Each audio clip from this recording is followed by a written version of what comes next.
안녕하세요. 아나운서 허연주입니다. 목포 여수 MBC가 공동으로 제작한 다가온 뉴스 시간입니다. 이번 주는 전남 지역도 물가 상승세가 심상치 않다는 소식과 농작업용 간이의자 보급이 늘면서 좋은 반응을 얻고 있다는 소식 준비했습니다. 함께 보시죠.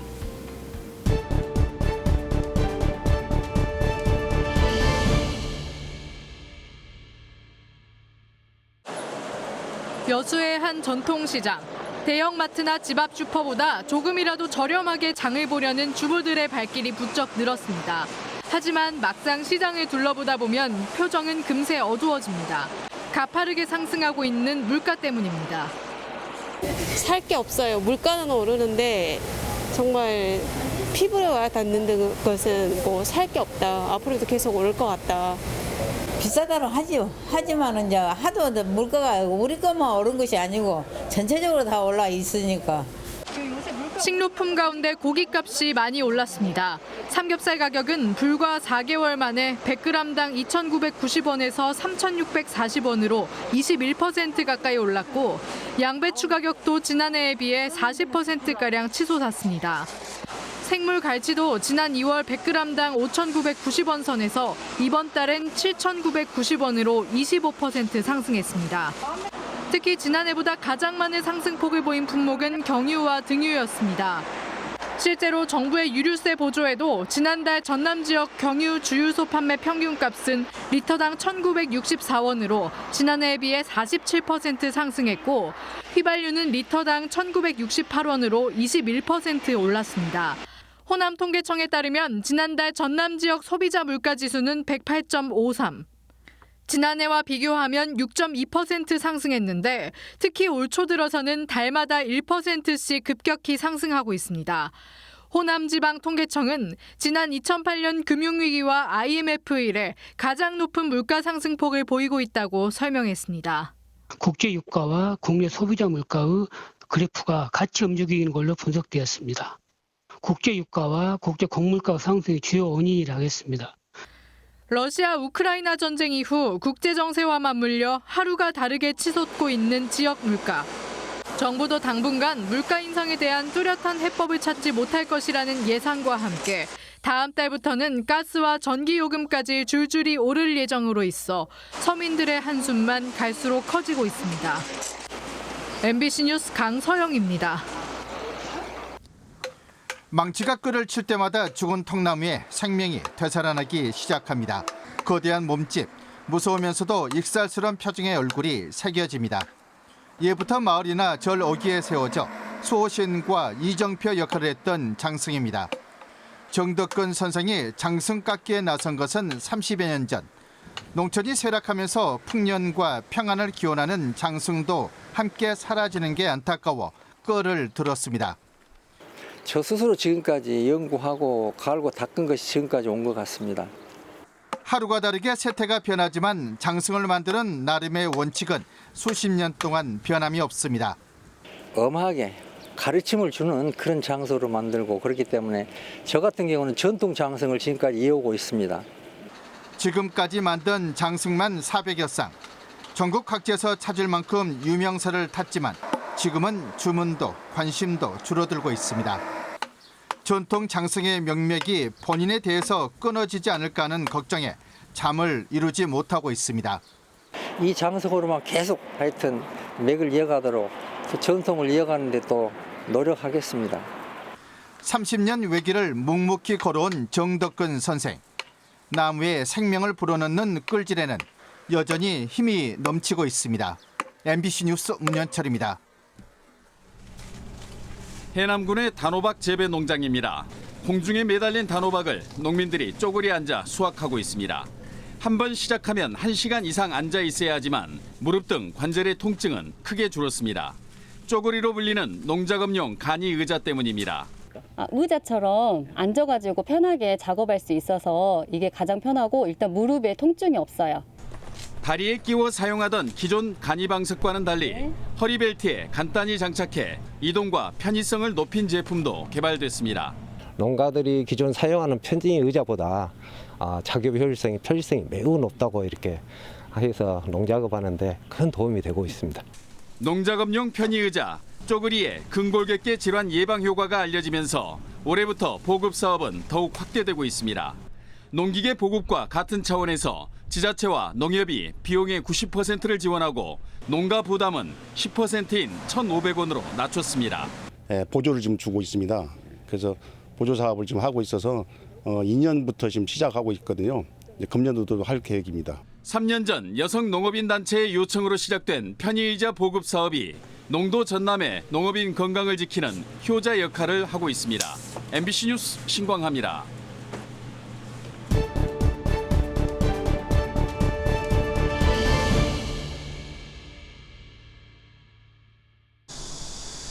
대학 설립자의 수백억 원대 횡령으로 교육부로부터 행재정적 제재를 받아오고 있는 광양보건대학교.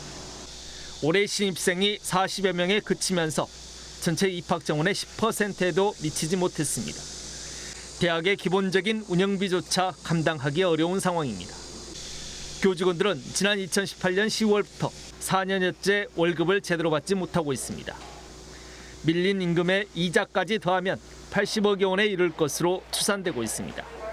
여기에 일부 교수들은 법원에 대학 파산 신청서를 제출하는 등 학내 갈등까지 갈수록 심화하고 있습니다.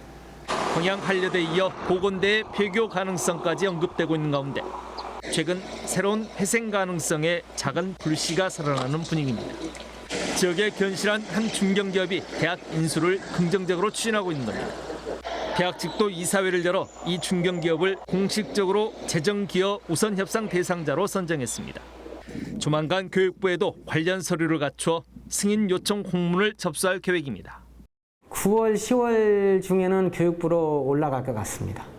모든 절차를 받지 지금 시민들도 3,000명 가까이 동의서를 받았고요. 그리고 구성원들도 다 받았고요. 또 우리 교수님들도 뭐 반대하는 교수님도 계시지만 찬성하는 교수님들이 과반수를 넘기 때문에 다 문제가 없습니다. 또 고법에 승소한 뒤 현재 대법에 계류 중인 대학법인과 설립자에 대한 부당 이득금 반환 소송도 승소 가능성에 무게가 실리고 있습니다. 서남학원이 먼저 해결을 하고 서남학원 측에서 이용화 설립자 측에 요청을 하든지 말든지 그거는 당신들 문제라는 식으로 판결이 났기 때문에 이 판결이 뒤집힐 일은 거의 없지 않나 싶고요.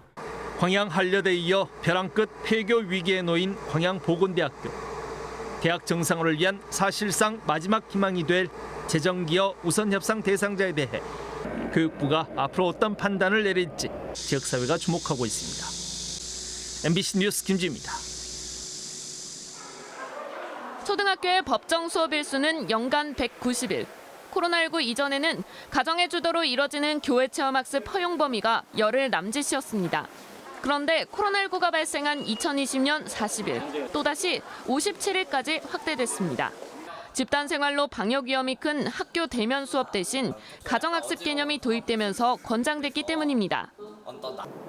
예, 이제 학교 교육에서 이렇게 학생들한테 충분히 제공해 줄 수 없는 부분이 있습니다.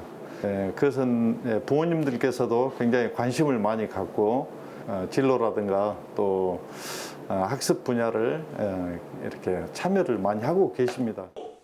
지역별로 편차는 있지만 통상 40일 안팎으로 학생이 학교에 나오지 않아도 교회 체험학습이나 가정학습을 출석으로 인정하고 있습니다.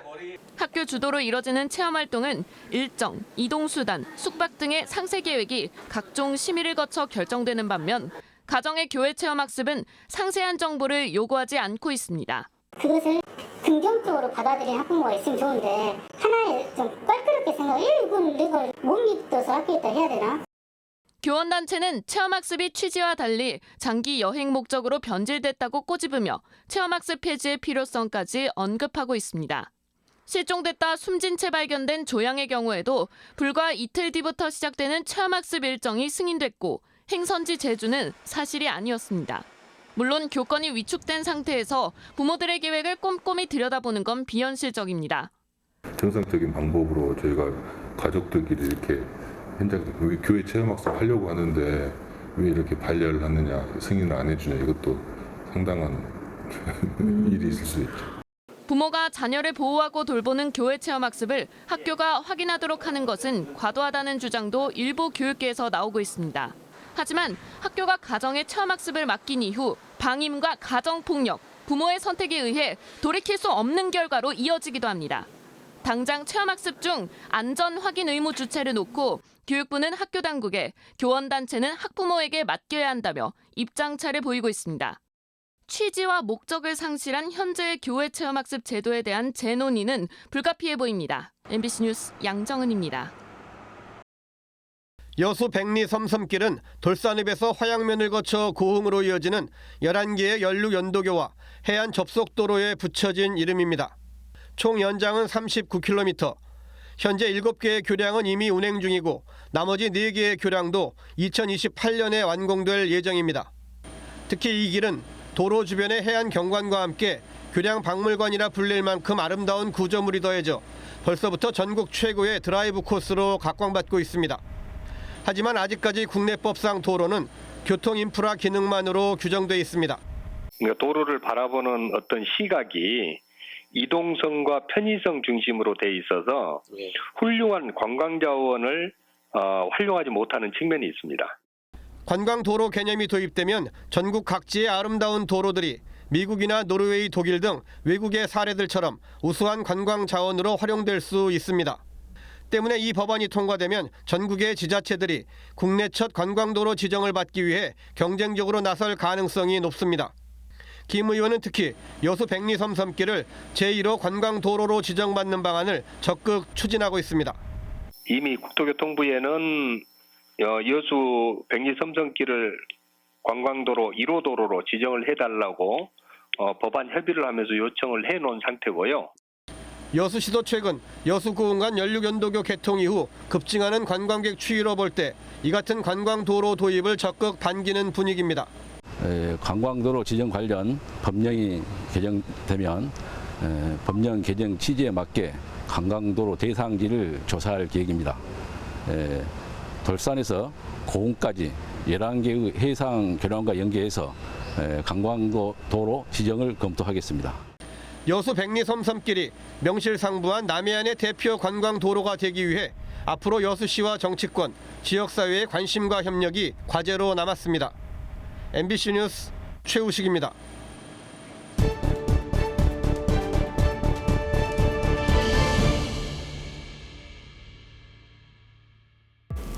오늘 다가온 뉴스 어떻게 보셨나요? 다음 이 시간에는 더욱더 알찬 소식으로 찾아뵙겠습니다. 많은 시청 바랍니다. 고맙습니다.